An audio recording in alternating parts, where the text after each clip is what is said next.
하루 신규 확진자 규모가 사흘 연속 600명대를 기록했습니다. 휴일이라 검사 건수가 많이 준 영향도 있겠지만 최근 확산세는 다소 누그러졌다는 평가입니다. 방역당국도 3차 대유행의 정점은 지난 것으로 분석하고 있는데요.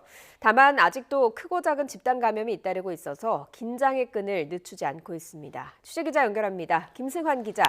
네, 사회부입니다. 네, 코로나19 신규 확진자가 600명대를 기록하고 있죠.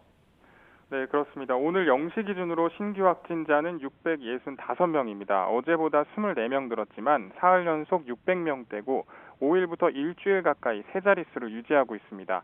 감염 경로를 보면 국내 발생이 631명, 해외 유입이 34명인데 이 가운데 수도권 임시선별 검사소에서 88명이 확진 판정을 받았습니다.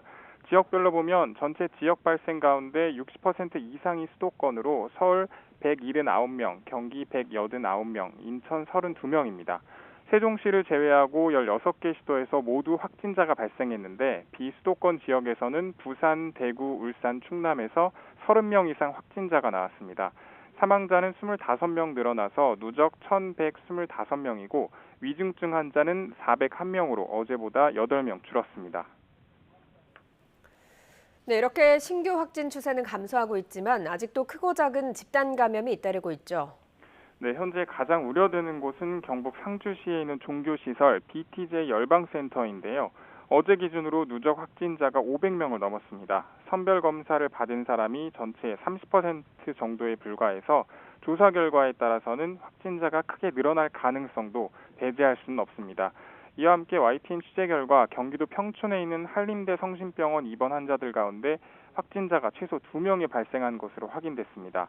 병원 측은 입원 환자 가운데 확진 환자가 발생함에 따라 13층 병동을 폐쇄했다고 설명했습니다. 또 인천 계양구에 있는 요양원과 서구에 있는 요양원 그리고 주 야간 보호센터에서 확진자가 1명씩 추가돼서 집단 감염 사례가 잇따랐습니다. 이런 가운데 방역당국에선 확진 추세가 어느 정도 완만하게 감소하고 있다 이렇게 보고 있지만 아직 안심할 수는 없다고 판단하고 있습니다.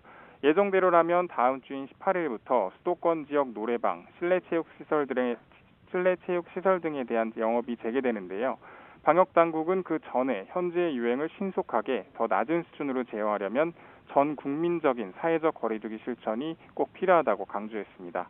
지금까지 사회부에서 YTN 김승환입니다.